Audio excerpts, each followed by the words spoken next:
मध्य प्रदेश में अब शराब सस्ते दामों पर मिलेगी और 1 अप्रैल से प्रदेश में नई आबकारी नीति लागू होने जा रही है। शराब के दाम 20% तक घटाए जा सकते हैं और इसके साथ ही देसी दुकान पर विदेशी और विदेशी पर दुकान पर देसी शराब भी मिलेगी। प्रदेश में लगने वाली एक्साइज ड्यूटी पर 10% तक कम हो जाएगा और इसी के साथ ही 1 करोड़ से अधिक टर्नओवर वाले लाइसेंसी होम बार लाइसेंस से ले सकेंगे। यानी जिस शख्स की सालाना आय 1 करोड़ रुपए है वो घर पर बार भी खोल सकेगा। मंगलवार को ही शिवराज कैबिनेट की बैठक में नई आबकारी नीति को लेकर मंजूरी दी गई।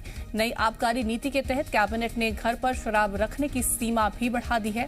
अब लोग पहले के मुकाबले 4 गुना ज्यादा शराब घर पर रख सकेंगे। तो मध्य प्रदेश में अब शराब सस्ते दामों पर मिलेगी। 1 अप्रैल से प्रदेश में नई आबकारी नीति लागू हो जाएगी। शराब के दाम 20% तक घटाए जा सकते हैं और इसके साथ ही देसी दुकान पर विदेशी शराब और विदेशी दुकान पर देसी शराब भी मिलेगी। इसके साथ ही प्रदेश में लगने वाले एक्साइज ड्यूटी भी 10% तक कम होगी। 1 करोड़ से अधिक टर्नओवर वाले लोग अब घर पर बार खोल सकेंगे। नई शराब नीति की 10 बड़ी बातें क्या कुछ हैं, आपको ग्राफिक्स के जरिए बताते हैं। तो देखिए 20% तक सस्ती हो सकती है शराब और साथ ही ये भी कि एक ही दुकान पर मिलेगी देसी और विदेशी शराब, यानी कि एक ही दुकान पर आपको देसी और विदेशी शराब दोनों मिलेगी। एक्साइज ड्यूटी 10 से 13% तक कम होगी और इसके साथ ही 1 करोड़ की सालाना आय वाले होने पर घर पर खोल सकेंगे बार और घर पर 4 गुना ज्यादा शराब भी रख सकेंगे। विदेशी शराब की रिजर्व प्राइस 15% रखी जाएगी। देसी शराब की रिजर्व प्राइस 25% रखी जाएगी। प्रदेश में शराब की नई दुकानें नहीं खोली जाएंगी। भोपाल, इंदौर के लिए माइक्रो बेवरेज बनाए जाएंगे और इसके साथ ही मॉल्स के काउंटर पर भी शराब मिल सकेगी। तो ग्राफिक्स के जरिए वो तमाम क्या कुछ बड़ी बातें थी जो कि नई आबकारी नीति के तहत लागू होने वाली हैं, वो हमने आप तक पहुंचाई। तमाम जानकारियों के साथ संवाददाता वासु चौरे हमारे साथ जुड़े। वासु, देखिए 1 अप्रैल से नई आबकारी नीति लागू कर दी जाएगी। तमाम तरह के बदलाव सरकार की तरफ से किए गए हैं, तमाम तरह की जो छूट है वो भी दी गई है। हाँ बिल्कुल, देखिए नई शराब नीति मध्य प्रदेश में जो तैयार हुई थी उसको कल कैबिनेट की मंजूरी मिल गई है। मुख्यमंत्री शिवराज सिंह चौहान की अध्यक्षता में कैबिनेट की बैठक हुई थी जहां पर नई आबकारी नीति को लेकर प्रस्ताव रखा गया था जो पारित हो गया है और अब 1 अप्रैल से यानी कि नए वित्त वर्ष में जो नई शराब नीति है वो मध्य प्रदेश में लागू हो जाएगी और इसमें सबसे खास बात यह है कि एक्साइज ड्यूटी को 10 से 15% तक कम किया गया है। ऐसे में जो लाभ है वो सीधा कंज्यूमर्स को होने वाला है, यानी कि मध्य प्रदेश में जो शराब की कीमत है उसमें 20% तक की कमी आने वाली है। इसके अलावा एक महत्वपूर्ण बात यह भी है कि अब देशी शराब की दुकान पर भी विदेशी शराब जो है वो मिल सकेगी और विदेशी शराब की दुकान पर देशी शराब उपलब्ध होगी। होम लाइसेंसी जो है वो अपना स्टॉक बढ़ा सकेंगे। इसमें निर्धारित शर्त यह है कि 1 करोड़ से ऊपर का जो टर्नओवर होना है वो इसमें आवश्यक बताया गया है। लेकिन एक बात महत्वपूर्ण ये भी है कि मध्य प्रदेश में शराब को लेकर लगातार सियासत देखने को मिली है।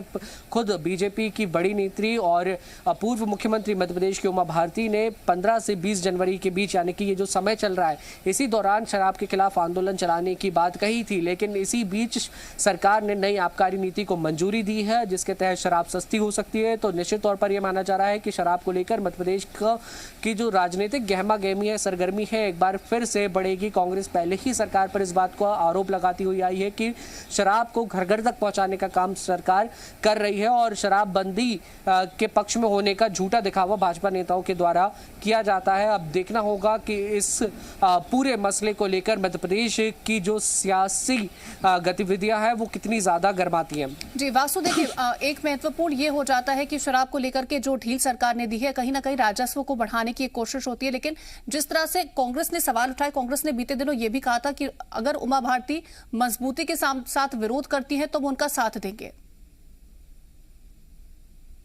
अब बिल्कुल, देखिए अब नई शराब नीति लागू हुई है। जब भी शराब को लेकर कोई बड़ा फैसला होता है इसको लेकर कांग्रेस और भाजपा दोनों ही दल आमने सामने जरूर नजर आते हैं और आपने बिल्कुल ठीक कहा कि शराब जो है वो राजस्व का एक बड़ा स्रोत होती है और इसको लेकर सरकार और सरकार के नेताओं के बीच ही अंतर्द्वंद देखने को मिलता है। तो कहीं ना कहीं विपक्ष को जरूर इन पूरे मुद्दे को लेकर फ्री हिट मिल जाता है। ऐसे में जो चेतावनी उमा भारती के द्वारा दी गई थी, उन्होंने सितंबर माह में ये कहा था कि मैं अगर जनवरी तक शराबबंदी को लेकर कोई ठोस निर्णय नहीं होता है तो इसके खिलाफ बड़ा आंदोलन तैयार करूंगी और इसमें सबसे ज्यादा जो सहभागिता होगी वो महिलाओं की होगी। और उमा भारती के इसी बयान को कांग्रेस ने और भी ज्यादा बल दिया था। कांग्रेस के जो विधायक है रामचंद्र दागी, उन्होंने कहा था कि अगर उमा भारती ऐसा कोई आंदोलन शुरू करती है तो कांग्रेस पार्टी उसका समर्थन करेगी और उमा भारती के साथ में खड़ी हुई नजर आएगी। लेकिन अब जब नई शराब नीति मध्य प्रदेश में लागू हो गई है, तैयार कर ली गई है, लागू होने में अभी थोड़ा सा समय है, 1 अप्रैल से लागू होगी।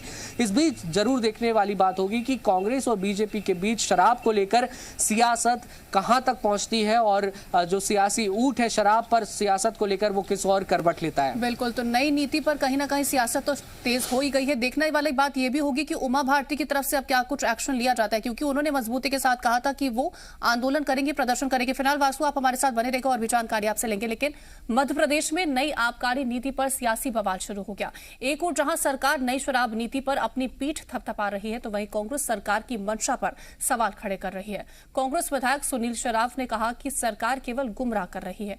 एक और सरकार कहती है कि नई शराब दुकानें नहीं खोलेंगे तो दूसरी ओर सरकार हेरिटेज वाइन के जरिए आदिवासियों का शोषण करने की कोशिश कर रही है।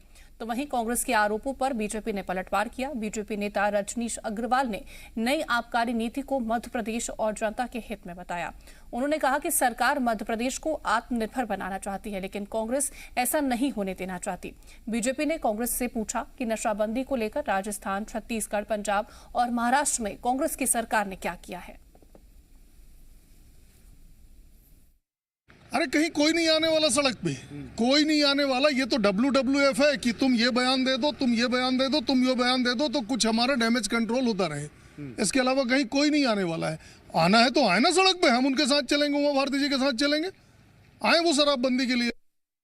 हम नशाबंदी के पक्ष में हैं और नशाबंदी को लेकर जागरूकता के कार्यक्रम चलाते हैं माननीय मुख्यमंत्री, हमारे तमाम नेतागण, और हम करते रहेंगे।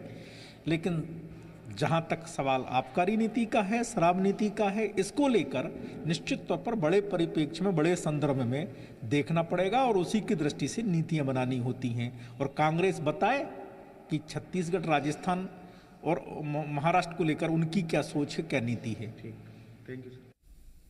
मध्य प्रदेश के ऊर्जा मंत्री प्रद्युम्न सिंह तोमर ने शराबबंदी को लेकर उठी मांग पर बयान दिया। उन्होंने कहा कि जनमानस को जागरूक करने के बाद ही हमें शराबबंदी की मांग करनी चाहिए।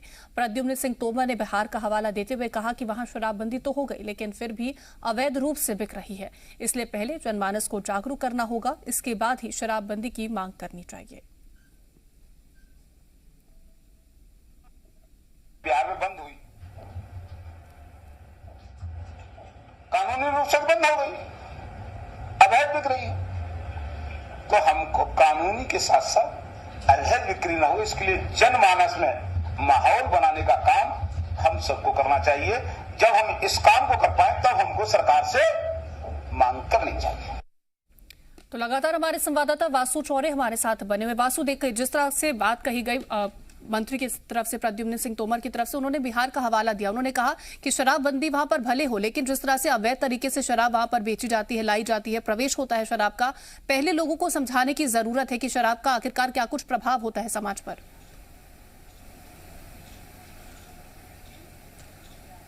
बिल्कुल, देखिए ये बेहद महत्वपूर्ण है कि जिस तरीके से हमने देखा बिहार या अन्य राज्य हैं जहां पर शराबबंदी तो लागू कर दी गई है, लेकिन इसके बावजूद वहां पर बड़ी मात्रा में जो लिक्विड है उसकी खपत होती है। तो ये बात ज़रूर है कि जनमानस को जागरूक करना होगा, नशेबंदी के खिलाफ अभियान चलाने होंगे। और अगर ऐसे अभियान को लीड बड़े नेता करते हैं जिनका अपना एक जनाधार है, जिनकी पब्लिक में अच्छी छवि है और जो आइडियल हैं कई लोगों के, तो उसका प्रभाव कहीं ना कहीं ज़रूर पड़ेगा। देखिए, दो अलग अलग बातें हैं, एक शराबबंदी करना और एक शराबबंदी को लेकर नीति लाना, सरकारी तौर पर उसको अमली जामा पहनाना। भाजपा, अगर हम संगठन की बात करें तो संगठन के तमाम नेता, चाहे उमा भारती हो, चाहे हम महामंत्री रजनीश अग्रवाल को अभी सुन रहे थे, उन्होंने कहा कि हम नशेबंदी के हमेशा पक्ष में हैं और इसको लेकर जन जागरूकता करते हैं। लेकिन अगर कोई नीति निर्धारित करना है तो उसके लिए बड़े पैमाने पर सोचना होता है। और जैसा कि हम भी अभी बात कर रहे थे कि राजस्व का एक बड़ा स्रोत होता है आबकारी, तो इसको लेकर बहुत बहुत जल्दी कोई निर्णय करना कहीं ना कहीं कठिन है, लेकिन इस सबके बीच सियासत जो है वो जरूर गरबा रही है। कांग्रेस का साफ रुख है कि बीजेपी के जो नेता हैं सिर्फ बातें करते हैं शराबबंदी की, नशाबंदी की, इसके लिए कोई ठोस कदम नहीं उठाया जाता। हालांकि अब देखना होगा कि मध्य प्रदेश में 2023 में चुनाव भी होने हैं। नई नीति जो है वो अप्रैल से लागू होनी है, यानी कि चुनाव के और भी ज्यादा करीब उस समय तक हम लोग पहुंच जाएंगे और भी ज्यादा तो बल कहीं देने ना की कहीं कोशिश की इसको जाएगी इस लेकर पूरे एक मुद्दे को बड़ा लेकर मुद्दा कि इसकी जरूर शराब मध्य नीति प्रदेश आखिरकार में किस तरह से सरकार लागू करे। फिलहाल वासु तमाम जानकारी हम तक पहुंचाने के लिए आपका बहुत शुक्रिया।